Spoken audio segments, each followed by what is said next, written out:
Հարգելի նիստի նախագահող, հարգելի գործընկերներ, ձեզ եմ ներկայացնում խաղային գործունեության կարգավորման մասին օրենքում լրացումներ կատարելու մասին օրենքը, քաղաքացիական դատավարության մասին օրենքում լրացումներ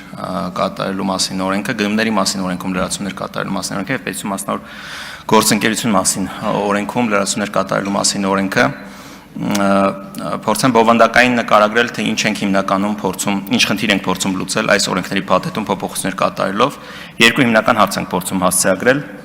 Առաջինը դա որոշակի հստակեցումներ ենք մտցնում, թե երբ կարող է մրցույթի մասնակիցը բողոքարկել մրցույթի արդյունքները, որպեսզի ավելի հասկանալի լինի, դեռ նախորդ տարի, դեռ 24 թվականին մենք ընդունել էինք խաղային գործունեության կարգավորման մասին նոր օրենքը, որով նախատեսել էինք որոշակի մրցութային ընթացակարգ օպերատոր սահմանելու համար։ Օպերատորը դա կենտրոնացված մոնիտորինգային համակարգն է, որով փորձում ենք ամբողջական վերահսկողություն հաստատել խաղային գործունեության ոլորտում կազմակերպիչների նկատմամբ։ Այսինքն բոլոր խաղատները, դա ցամաքի վրա, այսինքն հողի վրա խաղատուն, թե on-line խաղատուն, on-line տիրույթում կատարվող խաղադրույքներ, ըստ էության այս կարգավորման գործարկմամբ հնարավորություն կունենանք վերահսկել բավականին լացված տարբեր տեսակի եկամուտներ, խաղադրույքներ, որոնք որ մեր գործընկերները ունենում են։ Եթե փորձենք ավելի առարկայական համեմատական տանել, դա ոնց որ ՀԴՄ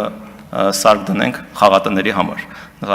որոշակիորեն ավելի պարզունակացնող, ավելի հասկանալի լինի մեր դիտողների համար, բայց ըստ էության թվային ենթակառուցվածք ենք ստեղծում, որտեղ ամեն խաղադրույք իրական ժամանակում կգրանցվի եւ պետական եկամուտների կոմիտեն կունենա համապատասխան տեղեկատվություն։ Նման ընթացակարգը արդեն մեկնարկել է դեռ նախորդ տարի եւ մրցույթի ընթացքի մեջ է, առաջի փուլը մրցույթի ավարտվել է, ներկայումս գտնվում ենք դրա երկրորդ փուլում եւ այս փոփոխությունները ըստ էության փորձում ենք լավարկել այն օրենսդրական փաթեթը, որ արդեն ընդունված է եւ ինչպես նշեցի, առաջին հերթին սահմանում ենք բողոքարկման հստակ ժամկետներ, երկրորդը, որ ավելի կարեւոր է կարծում եմ, քաղաքացիական դատավարության մասին օրենքում կատարում ենք լրացում, որով որ բացառում ենք այնպիսի հայցի ապահովման կիրառումը, որը կհանգեցնի մրցութային գործընթացի կասեցման։ Սա կատարում ենք համանման կարգավորումներ ունենալով պետություն մասնավոր գործընկերության ծրագրերի հետ կապված եւ ըստ էության այդ պետություն մասնավոր գործընկերության ծրագրերի շարքին ավելացնում ենք նաեւ խաղային գործունեության կարգավորման մասին օպերատորի համապատասխան ընթացակարգը։ Ընդհանուր առմամբ սա է, բնականաբար եթե կլինեն հարցեր, սիրով կարձագանքեմ, շնորհակալություն։